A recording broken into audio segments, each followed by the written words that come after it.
Like, I'm going to ask a man. Are men allowed to have standards? Not without being judged, Right. basically. If you say that you prefer slim women that go to the gym, then women are going to say you're discriminating against fat women. Yeah, so it's best to stay quiet, to be honest.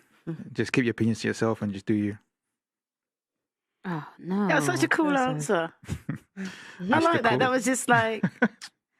That was just cool. That's me. Big when Kevin Samuels said that men generally don't want baby mamas and fat chicks, women went crazy. But when women say they don't want short guys and broke guys, everyone's cool. Like men get abused. They don't want no scrubs. Men get abused. I feel sorry for short men. Like if you're under 6 foot, I feel sorry for you. If you're broke, I feel sorry for you. I found out a crazy stat. 80% of women have their height filter set to what? 6 foot. 6 foot? Yeah. Really? Yeah, 80% of women. It's deep, like, and that's only what, like on dating apps? And dating apps. That's only so a lot of girls will say my height or taller. Because only 15%. 80%. If you're on a dating app, there's an 80% chance. It's deep though, because like as a man, like you can't control how tall you grow. Do you know what I mean? But you can control how big you are.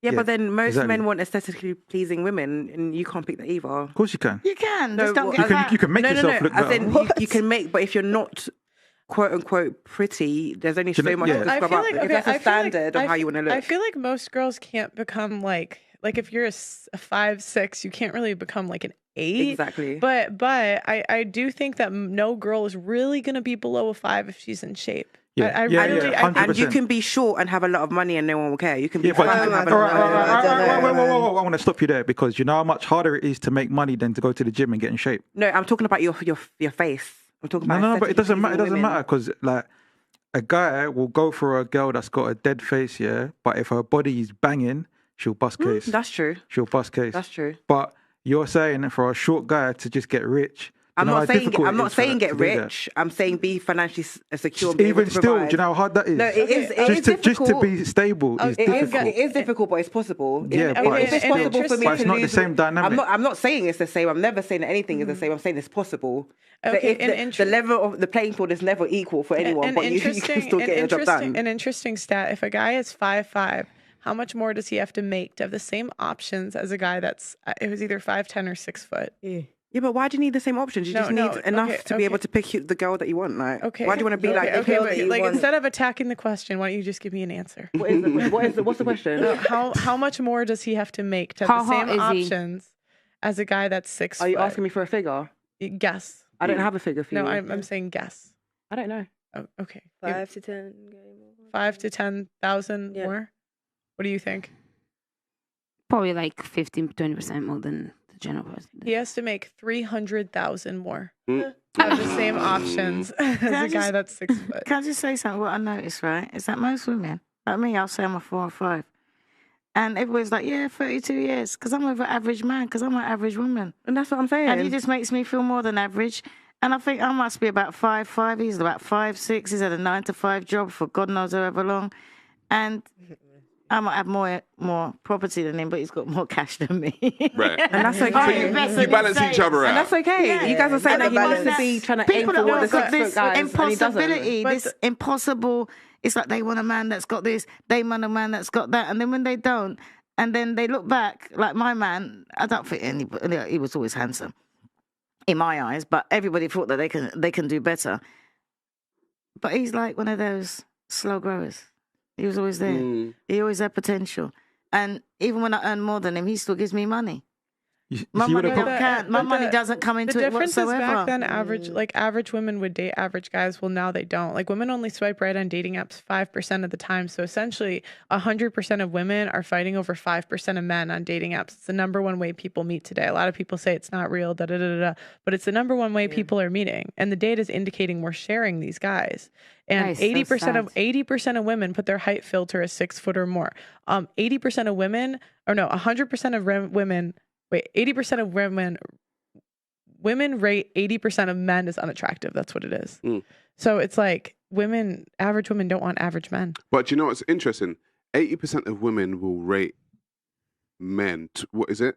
Oh, sorry. Women rate 80% of men as unattractive. They will rate 80% of men as unattractive, but those women that are doing that have other people's hair on their head. Oh, they have makeup on. They have makeup on their face. They have fake nails. They have fake eyelashes. Fake lips. Fake lips. Filler. And I've always Botox. said the whole thing. And I'd said, if you were to literally, like Kevin, strip yourself back. Take all the hair off your head that's not yours. Take your makeup off. Have a shower. Come out the shower. Let me see exactly what you look like, right? Let me see exactly what you look like when you go to bed. Because what it is that a lot of modern women think that they are 8s, 9s, and 10s. And they're really 5s, bro. You see, they're like 5s and a half, 5s and 3/4. It's like you got a lot of average women. They want access to the 1% of men. Do you know what I mean? And that's because of obviously enhancements, filters, etc. And then you got hella simps just gassing you up. So you got loads of people just feeding into this like false sense of like entitlement that you don't have really, because when it comes down to it, the 1% that you're going for, they're never going to take you seriously. And that comes down to the communication as well, because this show is like about communication. Like the way in which I've seen some women communicate with men, right? That you're on the same level.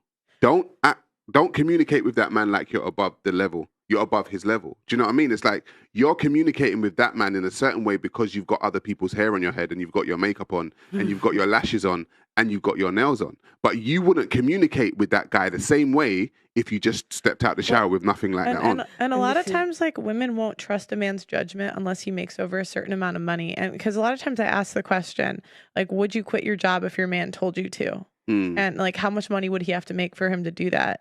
And most of the time it's like top 5, top 10% of income. But like submission is trusting a man's judgment, but average men can't get submission anymore. Because women are fighting over 5% of the dating market, 10% of the dating. That's why women say men are trash. Toxic ex. Like if you have an ex that cheated, he was probably top 20% of men. Yeah. Most men don't get sex like that. No. Do you know what I hate as well is when you got like really bang average guys that will come out and they'll say, yeah, like I've never cheated, I've never stepped out, never done this, but like you don't have the option to. So like it's different when you've got like the 1% of guys with all the options in the world.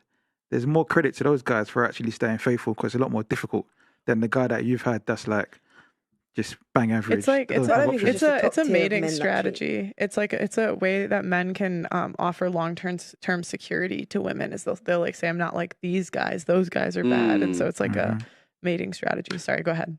Yeah, no, I was saying, I just think when it comes to the cheating thing, I just think men are built differently to women, no matter how we try to go around it.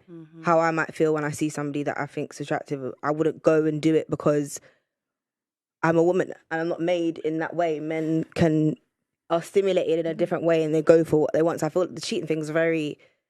What's my saying? Men will have sex with a hole in the wall. Cheating is honestly not the worst thing that can happen in a relationship, especially when you learn to be secure, especially when you understand the real concept of, and I don't like people throwing this whole loyalty, love, exclusive. A man can be loyal to you in terms of showing up for you when you need him to. In terms of being committed to you, can also do that and still cheat. Like it's like, I think there's a lot of insecurity and possessiveness that I think you were speaking about earlier that is rooted in some of these relationships that makes women want to hold on to this is mine. And it's like, he can be there for you and give you everything that you wanted. Make your list, create your menu. That man can give you everything on that menu and still cheat, and it does not take away from who you are. Like, Andrew Tate said, it was very interesting. Andrew Tate said, women don't understand what loyalty is because they think that a man being loyal to them is never cheating. Right.